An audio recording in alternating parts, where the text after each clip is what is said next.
বাবা, এ বাড়ির কারোর কোনো হুঁশ নেই। দেরি হয়ে গেলে যে মেয়েটা খেতে পাবে না সেটুকু বোধ পর্যন্ত নেই। কোথায় গেল সব? এই তো দিদুন, আমরা এসে গেছি। এসে এসো। তুমি পারবে না, আমি রাখছি। আচ্ছা আচ্ছা, যা যা যা, দিদিকে ডেকে নিয়ে আয়। আরে এখন না খেলে মেয়েটা তো সারা দিন উপস্থ করে থাকবে বল। আর শোনো, শুধু দিদি নয়, সঙ্গে দিদি ভাইকেও ডেকে আনবে। চলো তো ঝিমলি, আমি আর তুমি মিলে শ্রেয়াকে ঘুম থেকে টেনে তুলবো। চল। একদম, ওর কিন্তু ভোরবেলা ওঠে না, আজকে বুঝবে না। কোনো ভয় নেই, আজকে তো ওর বিয়ে। বলবে না, নির্ভয় যা, নির্ভয় যা। আর শোনো, নতুন লাল পেড়ে সাদা কাপড়টা পরাতে ভুলো না কিন্তু। ঠিক আছে।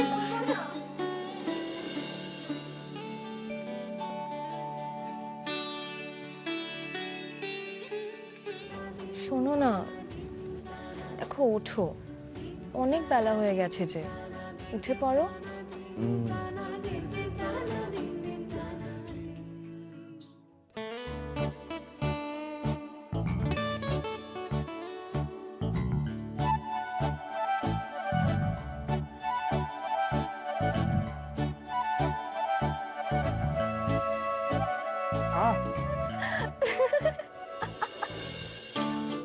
দেখাচ্ছি মজা।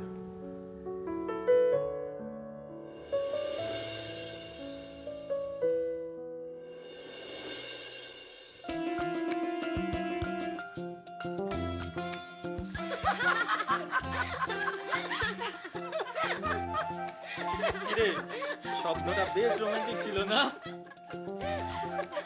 আরে না না, তেমন কিছু না। তেমন কিছু না মানে?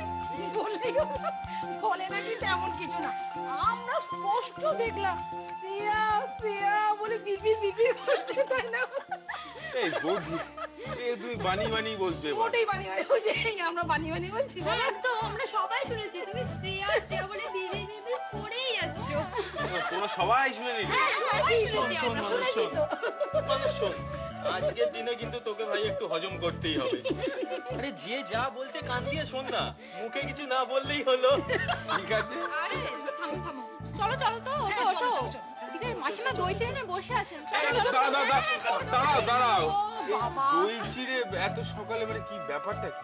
মা দধি মঙ্গল হবে না? চলো তো। আরে দাঁড়াও, আস্তে। বল। বাবা, এতক্ষণ লাগলো ফোন ধরতে? কি ব্যাপার রে? বিয়ের পর তো তোকে আর পাওয়াই যাবে না। না মানে আসলে আমি এই, আমি তো তোর বোন, আমি কি একটুও প্রায়োরিটি পাবো না? বাবু, আমি এখনো আসতে পারিনি বলে তুই রাগ করিসনি তো? তুই তো জানিস আমার শ্বশুর বাড়ির লোকজনকে, আমার শ্বশুর, আমার শাশুড়ি, আমার ননদ, কেউ তো একটা স্টেপও আমাকে ছাড়া এগোতে পারে না, তুই তো জানিস বাবু। তুই আসতে পারছিস না বলে এত কথা বলার কোনো দরকার নেই। বিয়েটা হচ্ছে না। কি বলছিস? বিয়ে হচ্ছে না মানে? শোন, তুই এত শক্ট হোস না, এটা তো খুব নর্মাল ব্যাপার, এটা খুবই নর্মাল ব্যাপার। আর বিয়েটা যখন হচ্ছে না তখন এত তাড়াহুড়ো করে আসারও তো কোনো। দিত হ্যাঁ, শোন প্রভুমা, তুই চলে আয় তো, যত তাড়াতাড়ি পারিস চলে আয়। বৃদ্ধির কাজ তো সম্পন্ন হলো, এবার আপনার একটা কাজ বাকি আছে।